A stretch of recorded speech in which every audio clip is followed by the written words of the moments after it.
تلاوت کرنے والے ہیں. قرآن پاک کی تلاوت کرنے والے وہ لوگ ہیں جن کو اللہ تعالیٰ نے دنیا میں معزز ترین شخص قرار دیا. اور پھر فرمایا وَأَقَامُوا الصَّلَاةَ، اور جو نماز کو قائم کرتے ہیں، جو نماز کو قائم کرتے ہیں. حدیث پاک میں ہے کہ صلاۃ الجماعت مع صلاۃ الفرد ب27 درجۃ، کہ صلاۃ الجماعت جو جماعت کے ساتھ نماز پڑھتے ہیں اور جو اکیلے نماز پڑھتا ہے، گویا جو اکیلے نماز پڑھتا ہے اس کو 1 گنا ثواب ملتا ہے، اور جو جماعت کے ساتھ نماز پڑھتا ہے اس کو 27 گنا زیادہ ثواب ملتا ہے. حضرت سیدنا معاویہ رضی اللہ تعالی عنہ ایک دفعہ سو رہے تھے کہ ایک شخص آپ کے پاس سفید کپڑوں والا اور بڑی بڑی داڑھی اس کی، اور وہ آپ کو جگانے لگا کہ معاویہ اٹھو اور قرآن پاک کی تلاوت اور نماز پڑھو. تو آپ نے فرمایا کہ تم کون ہو؟ میں جانتا تم کون ہو؟ تو اس نے کہا انا ابلیس، میں شیطان ہوں. آپ نے فرمایا انت شیطان، کہ تم شیطان ہو. فانت تنصحنی انا اصلی، اور تم مجھے نصیحت کر رہے ہو کہ میں نماز پڑھوں. تو آپ رضی اللہ تعالیٰ عنہ نے تعجب فرمایا، تو کہا کہ تم مجھے کیسے نصیحت کرنے لگے؟ تمہارا تو یہ شیوا ہے کہ تم لوگوں کو نماز سے دور کرتے ہو، تم نماز سے سستی دلاتے ہو، اور تم مجھے آ کر جگا رہے ہو کہ نماز پڑھ لو فجر کی. تم یہ کیسا کام کر رہے ہو؟ کہا کہ کل تمہاری نماز قضا کروائی تھی، میں نے تجھے سنا دیا اور سناتا رہا یہاں تک کہ نماز کا ٹائم نکل گیا. اور پھر تم جب نماز کا ٹائم نکل گیا، تمہاری آنکھ کھلی تو تم اس قدر پریشان ہوئے، نادم ہوئے، اور تم نے اللہ کی بارگاہ میں گڑ گڑا کر دعا کی. اللہ تعالیٰ نے تجھے 70 نمازوں کا ثواب عطا فرمایا ہے، اور میں نہیں چاہتا کہ تمہیں 70 نمازوں کا ثواب ملے، میں چاہتا تمہیں 27 گنا ہی مل جائے. یہ ہے نمازوں کا اجر. اور حدیث پاک میں ہے کہ بین المسلم والکفر ترک الصلاۃ، کہ مسلمان اور کافر کے درمیان فرق کرنے والی چیز کون سی ہے؟ نماز. مومن جو ہے وہ نماز کو نہیں چھوڑتا، اور جو منافق ہوتا ہے وہ کافر ہے اور وہ نماز کے قریب نہیں ہے. گویا کہ کفر کا نام لیا گیا حدیث پاک میں. حالانکہ جو نماز نہیں پڑھتے، حالانکہ ہے تو وہ مسلمان جو کلمہ طیبہ پڑھتا ہے، لا الہ الا اللہ محمد رسول اللہ، وہ مسلمان ہے، کلمہ گو ہے، لیکن جو ہے اس کی نشانی ایسی فرمائی گئی کہ جیسا کہ اگر ایک کافر جو ہے وہ دور ہے اللہ کی یاد سے، تو گویا کہ اس کی مثال بھی ایسی ہی ہے جو نماز نہیں پڑھتا، کہ وہ ان کافروں کی مانند یہ ہے جو اللہ کی یاد سے، اللہ سے دور ہے، اللہ کی پہچان سے دور ہے. تو مومن بھی ایسے ہی ہو جاتا ہے جیسے وہ اللہ کو پہچانتا نہ ہو. عزیزان گرامی، نبی کریم صلی اللہ علیہ وسلم نے قرآن پاک کے بارے میں اس قدر فرمایا، اور پھر نماز کے بارے میں فرمایا، اور پھر تیسری بات جو ارشاد فرمائی وہ یہ فرمائی گئی وَأَنفَقُوا، اور وہ خرچ کرتے ہیں مِمَّا رَزَقْنَاهُمْ، جو ہم نے ان کو عطا کیا ہے، سِرًّا وَعَلَانِيَةً، اس کو چھپا کر بھی وہ خرچ کرتے ہیں اور ظاہری طور پر بھی خرچ کرتے ہیں. ظاہری طور پر اگر خرچ کرنا ہو تو دل میں یہ نیت ہونی چاہیے کہ میں لوگوں کو رغبت دلانے کے لیے تاکہ وہ بھی اللہ کے لیے خرچ کریں، کیونکہ قرآن پاک کے اندر ہے لن تنالوا البر، تم لوگ ہرگز جو ہے بھلائی کو نہیں پا سکتے حتی تنفقوا، یہاں تک کہ تم لوگ وہ خرچ کرو مما تحبون، جو تم لوگ پسند کرتے ہو، وہ اللہ کی بارگاہ میں خرچ کرو گے تو اللہ کا قرب حاصل کر لو گے. اللہ کا قرب حاصل کر لو گے. تو اللہ کا قرب حاصل کرنا ایسے نہیں ہے کہ ہم اپنے گھروں میں اچھے کھانے تناول کریں، اور لیکن جب کسی غریب کو دینے لگے تو اسے بچا ہوا کھانا اٹھا کر دے دیں، یا 2-3 دن پہلے سے پڑا ہوا کھانا وہ ہم اٹھا کر غریبوں مسکینوں کو دینے لگے. نہیں، اگر اللہ کا قرب حاصل کرنا ہے تو پھر تمہیں وہ خرچ کرنا پڑے گا جو تم لوگ خود پسند کرتے ہو. اور سب سے بہترین صدقہ کون سا ہے؟ جو انسان اپنے اہل و عیال پر خرچ کرتا ہے، اپنے بیوی بچوں پر خرچ کرتا ہے۔ اگر تم خود بازار میں جا کر اچھے اچھے کھانے تناول کر رہے ہو، لیکن جب اپنی بیوی کی باری آتی ہے تو اس کو کہیں گے دال روٹی کھاؤ؟ نہیں بھائی، ایسا نہیں ہونا چاہیے، ایسا نہیں ہونا چاہیے۔ سب سے بہترین صدقہ وہ ہے جو انسان اپنے بیوی بچوں پر خرچ کرتا ہے، جیسا خود کھائے ویسا ہی اپنے بیوی بچوں کو کھلائے۔ اور اگر کسی دوسرے کو دینا چاہے، نبی کریم صلی اللہ علیہ وسلم فرماتے ہیں کہ اگر ہم گھر کے اندر گوشت پکائیں تو اس کے اندر شوربہ کی مقدار زیادہ کر دیں، تاکہ اس میں سے آپ اپنے پڑوسی کو بھی ایک برتن میں ڈال کر دیں، تاکہ وہ بھی اگر نہیں کھا سکتا تو آپ کے وسیلے سے، اگر وہ غریب ہے، مسکین ہے، اگر اس کے اندر اس قدر ہمت نہیں کہ وہ گوشت خرید سکے، تو تمہیں چاہیے کہ گوشت کے اندر شوربہ کرو، شوربہ زیادہ کرو، تاکہ اپنے بھائی کا بھی خیال کرو، اپنے بھائی کا بھی خیال کرو۔ نبی کریم علیہ الصلوۃ والسلام نے فرمایا من کان یؤمن باللہ والیوم الآخر، جب تم اللہ اور یوم آخرت پر ایمان رکھتا ہے، فلیکرم جارہ، وہ اپنے پڑوسی کی عزت کرے، وہ اپنے پڑوسی کی عزت کرے۔ یہ ہمارا دین سکھاتا ہے، یہ ہمیں ہمارا دین تعلیم دے رہا ہے۔ وَأَنفَقُوا مِمَّا رَزَقْنَاهُمْ، اور وہ خرچ کرتے ہیں جو اللہ نے ان کو دیا ہے۔ نبی کریم صلی اللہ علیہ وسلم ایک دفعہ اپنے صحابہ کو جنت اور دوزخ کے بارے میں بتا رہے تھے کہ گویا جیسے آپ جنت اور دوزخ کو دیکھ رہے ہیں، اور آپ علیہ الصلوۃ والسلام نے فرمایا اتقوا النار، آگ سے بچو، وَلَوْ بِشِقِّ تَمْرَةٍ، اگرچہ کھجور کا ایک ٹکڑا ہی صدقہ کر دیں، کھجور کا ایک ٹکڑا ہی صدقہ کر کے اگر جہنم سے بچ سکتے ہو تو بچ جاؤ۔ عزیزان محترم، آج کے دور میں کھجور کے ٹکڑے سے مراد یہ ہے کہ کھجور، اگر انسان اللہ کے راستے میں ایک کھجور ہی صدقہ کرے، کسی کو کھجور کھلا دے، یعنی کہ اگر کھجور نہیں آئے تو ہم ایک ٹافی سے مثال دے سکتے ہیں کہ گویا ایک آدمی جو ہے اگر کسی کو کوئی ٹافی ہی دے سکتا ہے تو یہ بھی صدقہ ہے، کیونکہ صدقہ جو ہے یہ نہیں کہتا کہ میں کوئی اگر اللہ کے راستے میں بکرا دو تو پھر ہی صدقہ ہوگا، اگر مرغی دو تو پھر ہی صدقہ ہوگا۔ نہیں بھائی، اگر اللہ نے تجھے جتنی استطاعت دی ہے تو اس کے مطابق اللہ کے راستے میں دیتا ہے تو اللہ تعالیٰ تیرا صدقہ قبول فرما دیتا ہے۔ صدقہ جو ہے رد البلا ہے، بلاؤں کو ٹالتا ہے، مصیبتوں کو ٹالتا ہے۔ اگر آج ہم چاہتے ہیں کہ ہم سے مصیبتیں دور ہو جائیں، پریشانیاں دور ہو جائیں، اللہ مجھ پر جو ہے نظر رحمت فرما دے اور مجھے اوپر جو ہے اپنی نعمتوں کی برسات فرما دے، تو پھر اللہ کے راستے میں صدقہ کرو۔ اور حدیث پاک میں ہے کہ وہ شخص اللہ کے سائے میں ہوگا جس دن اس کے عرش کے سوا کوئی سایہ نہیں ہوگا۔ کون سا وہ شخص ہوگا؟ وہ شخص ان پانچوں میں سے سبعۃ، سات کہا گیا، سبعۃ یظلھم اللہ فی ظلہ یوم لا ظل الا ظلہ، اللہ تعالیٰ سات اشخاص کو جو ہے اس دن اپنے عرش کے سائے میں رکھے گا جس دن اس کے عرش کے سوا کسی کا سایہ نہ ہوگا۔ انہی میں سے اللہ تعالیٰ نے، نبی کریم صلی اللہ علیہ وسلم نے فرمایا کہ وہ شخص ہوگا جو صدقہ کرے کہ اس کے دائیں، اس کے بائیں کو پتہ نہ چلے کہ اس کے دائیں نے کیا دیا، اس کے بائیں کو پتہ نہ چلے کہ اس کے دائیں نے کیا دیا۔ اس سے مراد یہ ہے کہ تم اللہ کے راستے میں اگر کسی کو کچھ دینے لگے ہو تو تمہارے جو پاس پڑوس میں ہے یا تمہارے دائیں بائیں ہیں اس کو بھی پتہ نہیں چلنا چاہیے کہ تم نے کیا دیا ہے کسی۔ یہ نہیں کہ آج کے دور کے اندر جیسا کہ لوگ کر رہے ہیں کہ اگر آٹے کے کٹو ہے کسی کو ایک آٹے کا تھیلا دینے لگے ہیں تو مووی والے کو بلا دیتے ہیں، لاؤ جی موویاں بناؤ، موویاں بنائی جا رہی ہیں، لوگوں کو ان کی نمائش کی جا رہی ہے، عورتوں کو کھڑے کر کے ان کی تصویریں بنا کر لوگوں جو ہے اخبارات پر اور ٹی وی پر جو ہے دکھاتے ہیں کہ ہم لوگ جو یہ اللہ کے راستے میں خرچ کر رہے ہیں۔ اللہ کو ایسے صدقے کی کوئی ضرورت نہیں ہے، اللہ محتاج نہیں ہے، اللہ بے پرواہ ہے۔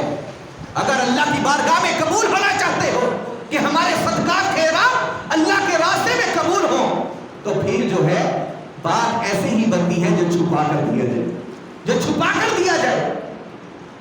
آج آپ کے بہن بھائی کمزور ہیں، غریب ہیں، فقیر ہیں، آپ کے بہن بھائی غریب ہیں، آپ کے اوپر ہے کہ اگر آپ مالدار ہیں تو آپ کو زکوٰۃ نکالنی چاہیے سال میں۔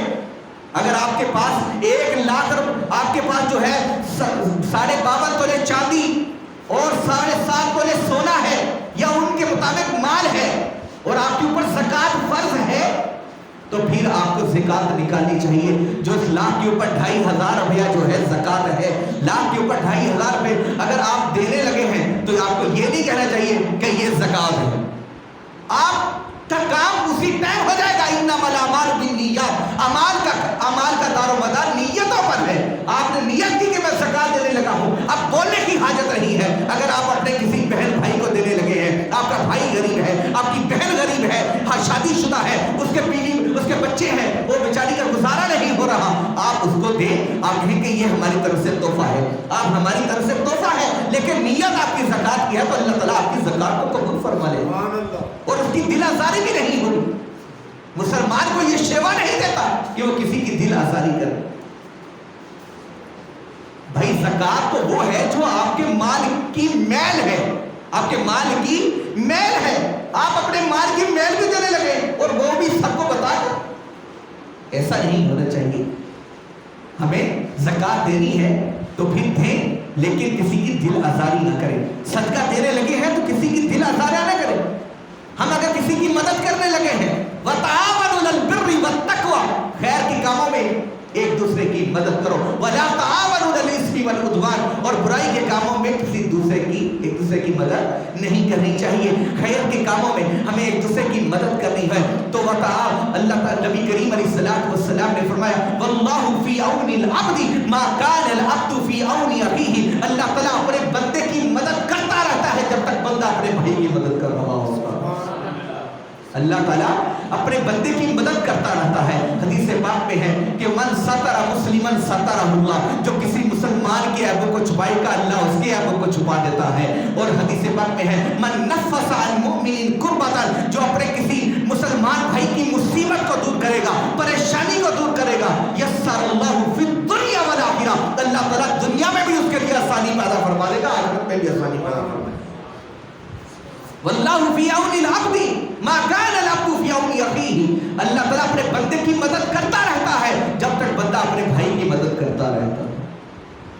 تو حدیث پاک میں ہے کہ ہم اپنے بھائی کی جب مدد کریں, ہمارے استاد محترم شام میں, ملک شام کے اندر فرمانے لگے کہ جب میں نے یہ حدیث پاک پڑھی تو ہمارے بھائی شام کے اندر, ہمارے ہاں تو شادیاں آسان ہیں کیونکہ ادھر لوگوں کی موجیں لگی ہوئی ہے نا کہ جو جہیز ہے وہ سارا لڑکی والوں کو دینا پڑتا ہے, لڑکی والوں کو دینا پڑتا ہے. لڑکا آزاد ہے, اس کو کوئی خرچ کرنا نہیں پڑتا.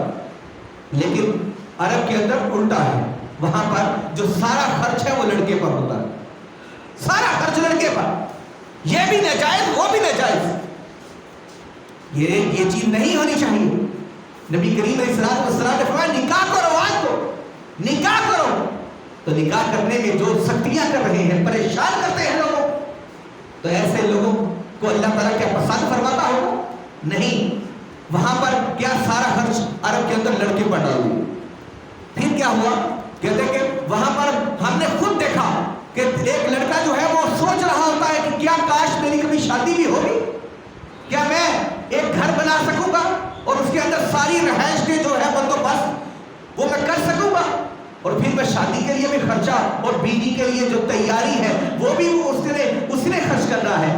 وہ بیچارے سوچتے رہتے ہیں. تو کہتے ہیں کہ ہم نے اپنے بھائی کے لیے ارادہ کیا کہ ہم سارے بھائی مل کر اپنے بھائی کے لیے جو ہے گھر بنائیں گے اور اس کی شادی کروائیں گے. جب ہم نے اس کی شادی کروائی, کہتے ہیں کہ میں عالم کا کورس کر رہا تھا, ہمیں بھی یہی ہوتا تھا, پتہ نہیں اللہ نے ہمیں یہ اس قدر اسباب مہیا کرنے کہ ہماری بھی کبھی شادی ہوگی. کہہ رہے جیسے ہی ہم نے اپنے بھائی کے لیے گھر بنایا, اس کی شادی کروائی, کہتے ہیں کہ ہم اپنے استاد کے پاس پڑھنے جاتے تھے, وہاں پر کوئی شخص آیا, اس نے کہا کہ میرے پاس 2 مکان ہیں, میرے پاس 2 مکان ہیں اور وہ میں دونوں دینا چاہتا ہوں, آپ جس کو حقدار سمجھتے ہیں اس کو دے دیں. کہتے کہ ہم جیسے ہی گئے, ہمیں ہمارے استاد نے فرمایا کہ یہ گھر تمہارا ہے, یہ گھر تمہارا ہے. واللہ فی عون العبد, اللہ اپنے بندے کی مدد کرتا رہتا ہے. ما کان العبد فی عون اخیہ, جب تک بندہ اپنے بھائی کی مدد کرتا رہتا ہے. عزیزان گرامی, اگر کر تو دیکھیں, پھر دیکھیں اللہ تعالیٰ آپ سے کس قدر خوش ہوتا ہے, اللہ تعالیٰ آپ کو نوازتا ہے.